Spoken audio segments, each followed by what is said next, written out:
quite strange. You're talking about them like they're sort of two different groups? Yeah. Of friends? It feels like that. Yeah, doesn't it? definitely. Like, people on the course are a different group to people who live with. Definitely. I can act differently with them as well. Like, I act differently with people on the course than I do with...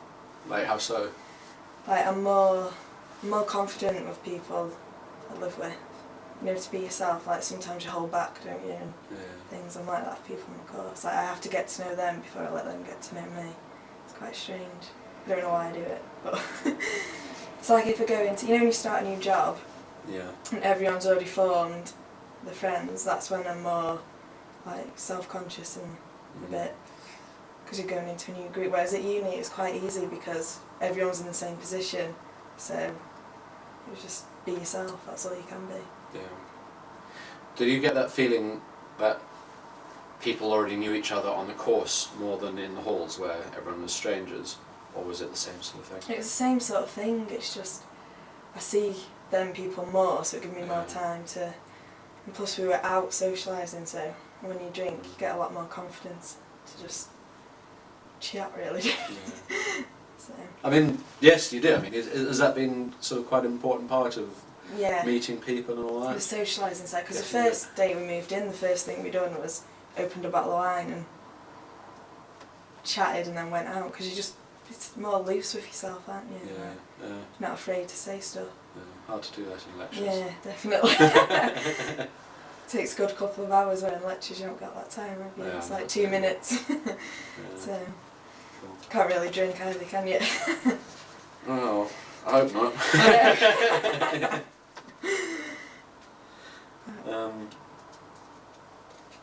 You're talking about like sort of making plans for next year, and I mean, you brought up next year like twice. Once is moving into a house, like finding housemates and all that sort of stuff. And that sounds that's all pretty sorted. Yeah. How many are going to be in the house? There's two houses of 3 where we're next door to each other. So 3 of us are in one and 3 of us are in the other girls. Because we thought 6 girls in one house and 1 bathroom. No way. Just wouldn't work, would it really? So, no, it doesn't. So we thought if we live next to each other, we're still together, but... 2 bathrooms. Yeah, exactly. Yes. So... No, my first digs was 2 guys and 8 girls with 1 bathroom.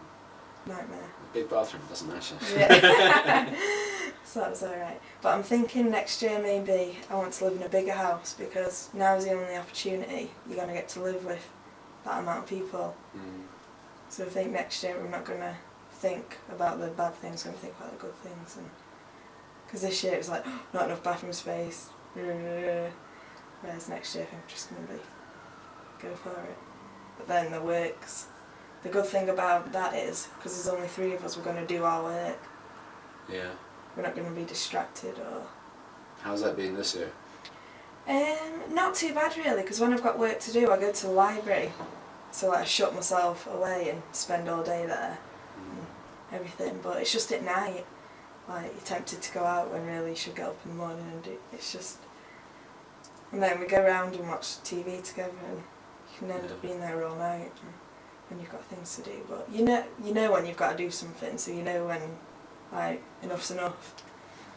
Really. Well, I do anyway. Yeah. So. You looked a little glum saying that. I'd much rather be going out. But you know when you've got to do something, don't you? And something's got to be done. It's like with revision, I stayed in for 2 weeks and like just focused on that. Didn't really see much of anyone. And it's benefited really. Well, I hope so. We'll find out. Anyway. Soon find out. We are the friends of the same sort of mindset. Especially in our flat, it was like, right, like what if one of us woke up early and the others would wake each other up and have breakfast and then we'd revise. So it was actually quite supportive. Yeah, it was really a distraction. Yeah, it was really good. Everyone was like that really. And we'd have little breaks together and like every couple of hours and stuff. So it was really good. That's why I didn't go to the library, because I'd go to the library just be sat there thinking, wonder what they're doing. But it was really good. They're just sitting at their own desk doing their own thing. Yeah, it's not that interesting after all. Asking each other questions and stuff, so it was really good. It's quite helpful. But you're not there's no one in your flat that's on the same course or anything, so you weren't like sharing work. No. Talking about like friendship more generally, Yeah. what does it mean to you to be friends with someone? Everything, I think, really. Like, it's just I'd rather sit with someone, because I hate to be on my own. One of those people who I like to be around people and interacting with people all the time, so it does mean quite a lot to me. But I think you need friends. It's like a necessity in life that you need. Just for, What do you need friends for?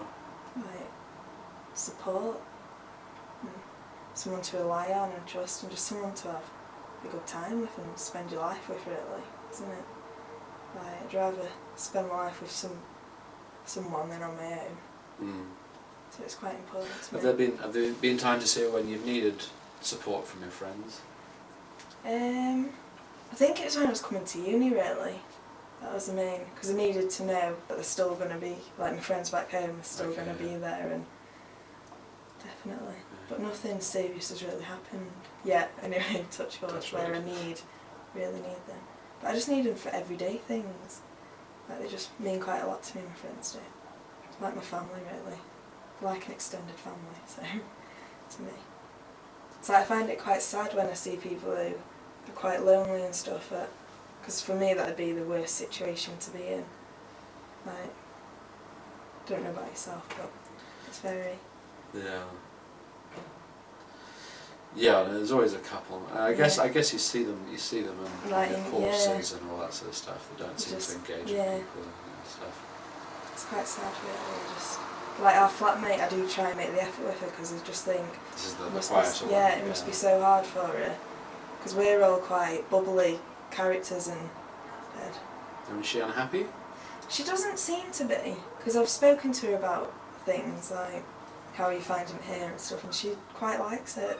She's thinking about changing her course next year. She's not too settled with the course, but she seems okay. And she's living with friends next year, because I was worried she'd be on her own again in our halls. Yeah. So I spoke to her about that. Okay, cool. Can you think of like a particular act of kindness that a friend has done for you, or something a friend's done for you, or something, a way that a friend's been particularly kind to you? I don't really know. Just trying to think of like an example in my head.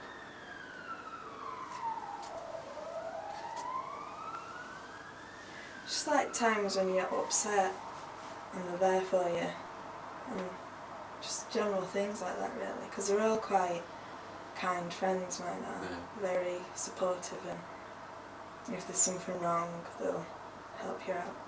But generally, like, we all do stuff for each other, like kind things. Like my friend's uncle passed away last week, and it was his funeral on Tuesday, and obviously I couldn't be there because at university we had exams and stuff, so it was just like little phone calls to like show you support and stuff. Like you get the same back as well. So it's not just like I'm giving, you're getting support back as well. And you find that with all your friends, it's sort of equally give and take. What does it mean, support? Like to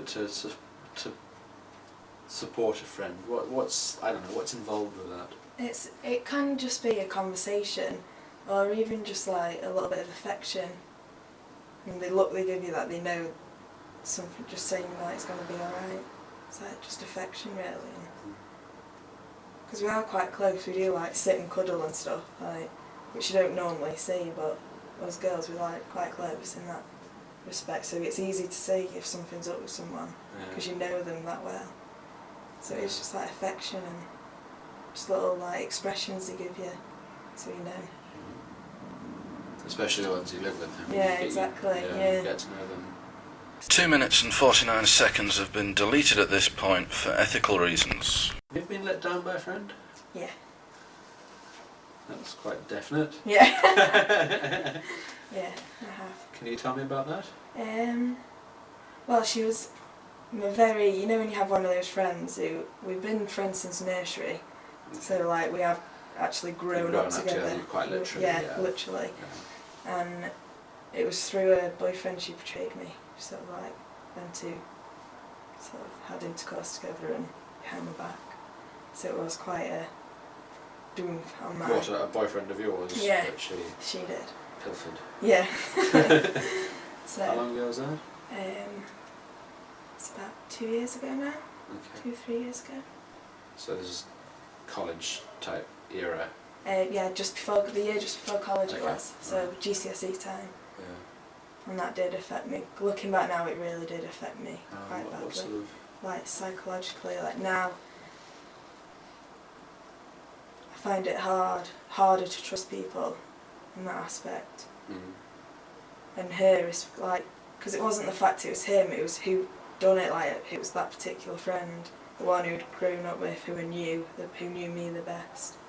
Yeah. It was just a proper, like, we relied on each other for it. Like people used to say, "Oh, where's your partner in crime?" If they saw me to me, and the same to her. Like they'd expect the other one to be around the corner. It was really difficult. It was a difficult time. Are you in touch with her now? Yeah, but she's actually living with us next year, so it's quite strange.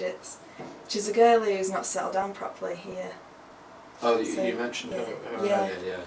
It's her. She, but then if we talk about it, like the girl I was on about before, who we talk about who lives in Ireland, she thinks like I'm too soft and I'm too, like she said if it was her, she wouldn't look at her again.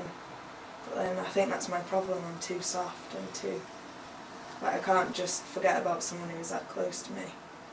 And if doing something like that, I'd rather put it behind. You don't think it's too soft? But no. But then when I talk to people about it, I sit there and think maybe I am being too soft.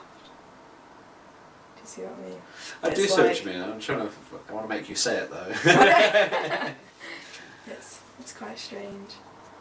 But I don't know, I just didn't want something like that to come between us. But then it is really quite a... I I know take it it doesn't that sound... she and the ex-boyfriend are not still together. No, they were, but that was the annoying thing. She come to me when he split up with her,